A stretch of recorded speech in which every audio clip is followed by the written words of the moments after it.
Komunikasi dengan leluhur juga begitu. Kalau kita sudah bisa berkomunikasi dengan leluhur, artinya leluhur itu sudah menempati alam swarga langgeng. Berarti kan nikmat. Nah, kita minta saja jalannya untuk menuju ke sana segera bagaimana?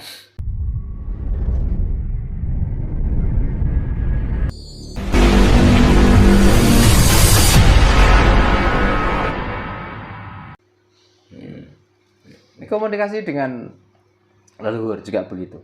Kalau kita sudah bisa berkomunikasi dengan leluhur, artinya leluhur itu sudah menempati alam swarga langgeng. Berarti kan nikmat. Nah, kita minta saja jalannya untuk menuju ke sana segera bagaimana? Gitu loh. Oh, jenengan lo dapat hadiah, padahal tanggalnya sudah ditentukan, tanggal ini cair. Coba kemarin 12 jam itu cepat, tapi begitu mendengar dapat hadiah 12 jam itu ternyata lama banget. Itu hadiah. Betul. Pacaran yang sudah ditentukan harinya mau ketemu, menunggu hari ditentukan itu loh. Karena apa? Saking mau ketemunya.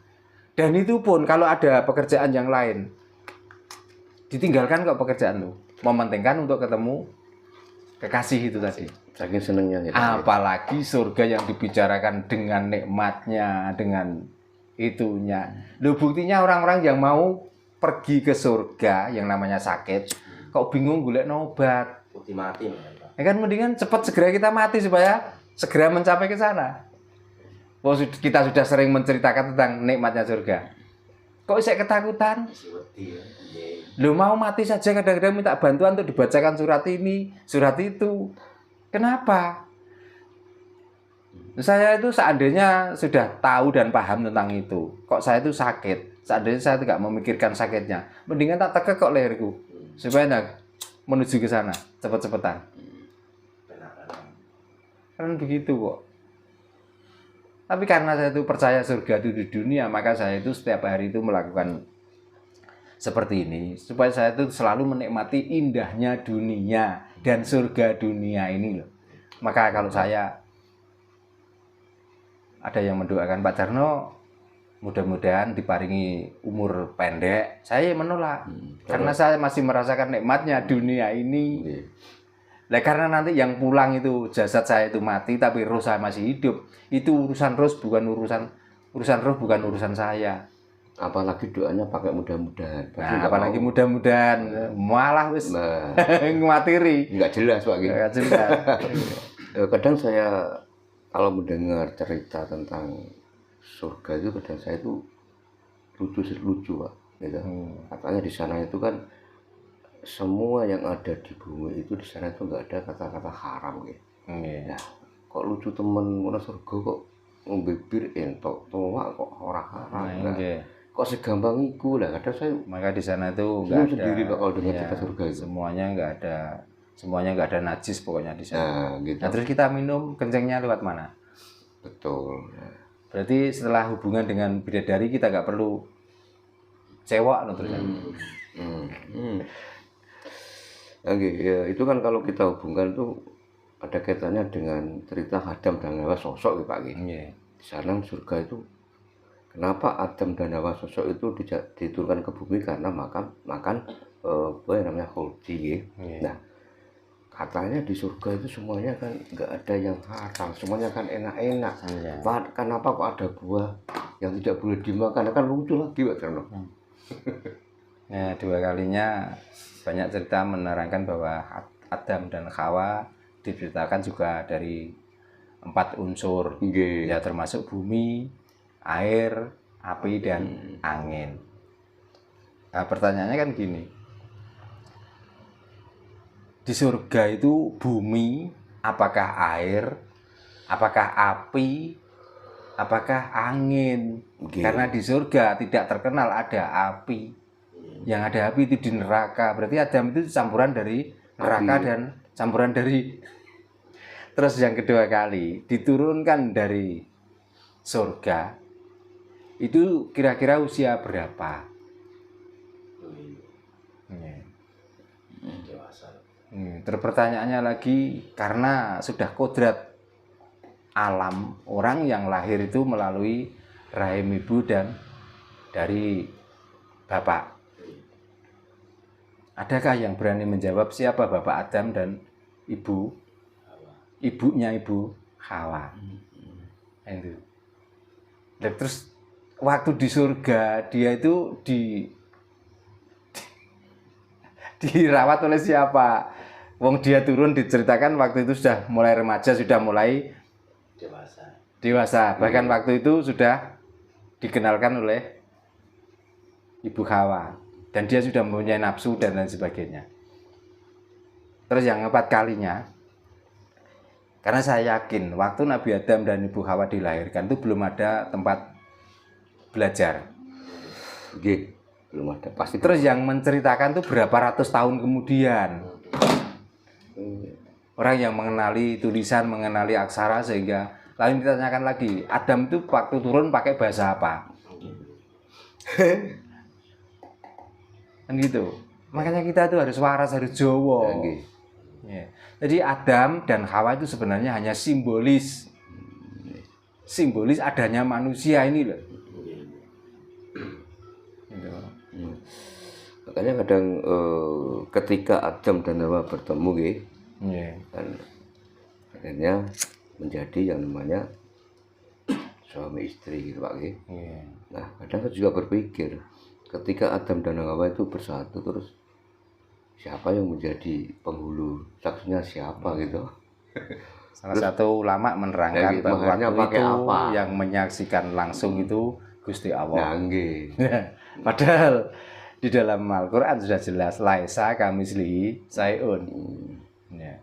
Itu berlaku untuk semua manusia, tidak ada yang dikecualikan. Bahkan Nabi Muhammad pun sendiri sudah mengatakan begitu. Jadi Tuhan itu tidak bisa dibayangkan dan jangan pernah kamu bayangkan seperti apa dan bagaimana. Dan terus menyaksikan. Terus yang kedua kalinya, apakah kurang kerjaan Allah itu sampai menikahkan Adam dan Hawa kira-kira? Terus betapa rendahnya derajat Allah itu terhadap makhluknya. Dan yang kedua kalinya, sampai Tuhan itu murka gara-gara tidak sembah. Apakah serendah itu kira-kira Tuhan? Dia yang menciptakan, lalu yang diciptakan tidak menyembah saja dia murka. Seandainya yang diciptakan tidak menyembahkan, itu buatan mereka. Ada yang dibuat untuk menyembah, ada yang tidak.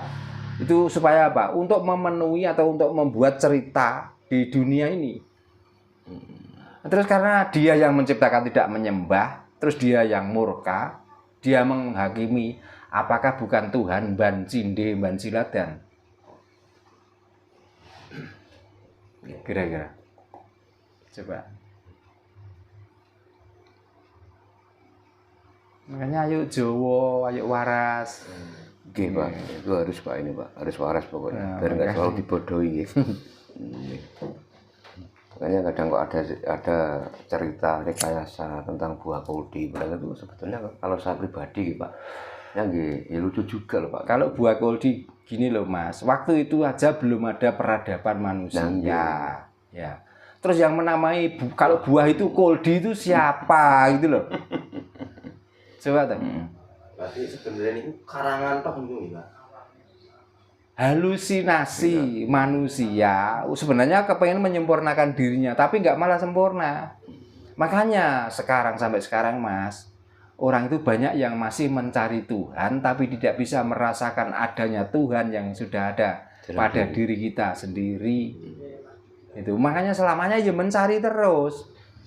Kan pernah saya tanyakan, kita ke sana kemari berguru sebenarnya hanya mencari Tuhan. Pertanyaannya, kalau sudah ketemu Tuhan mau apa? Terus apa? Apakah kamu akan selalu mencari? Apakah kamu akan selalu belajar? Kan sebenarnya kalau sudah ketemu ya kita rasakan kehadirannya. Kita manfaatkan fungsi Tuhan yang sebenar-benarnya supaya kita selalu bersama Tuhan. Gitu loh. Berarti intinya semua manusia Tuhannya beda-beda. Nggih Pak nggih. Ya namanya Tuhan sama Mas. Cuman tinggal kita menyebutnya.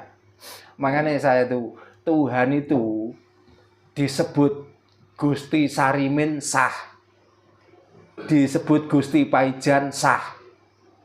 Tidak harus kita mengikuti ajaran-ajaran sebutan Tuhan dari agama lain. Karena Tuhan sebenarnya bukan dia punya nama, tapi kitalah yang menamai Tuhan. Cuma bodohnya orang itu Pak, ini saya amati loh di luar sana gitu. Seolah-olah Tuhan yang namanya Allah itu kan diklaim milik salah satu agama kan seperti itu. Loh, memang benar. Benar Pak? Memang benar. Alasannya Pak, kenapa Pak? Yuk, dengan mempunyai Tuhan itulah maka dia membuat organisasi yang besar, yang untuk mudah disampaikan ke orang lain untuk bersama-sama untuk menganut ajaran mereka dan untuk menyembah Tuhan yang dinamai Allah itu. Sama dengan kita Jawa. Karena Tuhan kita itu Gusti ingkang Maha Kawasa, Gusti ingkang Maha Wikan, Gusti ingkang Maha Agung. Kita dipaksa untuk Tuhan kita itu Allah ya tetap emoh. Tuhan kita bukan Allah kok. Tuhan kita tuh Gusti ingkang Maha Agung, Maha Mulya, Maha Langgeng dan lain sebagainya. Orang Kristen karena Tuhannya Yesus Kristus dipaksa untuk Tuhan Allah ya enggak mau padha wae. Jadi pembenaran itu di dalam satu lingkup, seseorang mengikuti, tinggal ajaran mana yang diikuti. Jadi kita nggak boleh menyalah-nyalahkan. Bener awal ya. Monggo Mas, monggo Mas. Monggo. Anu, mbak, Monggo. tangkep. Nggih,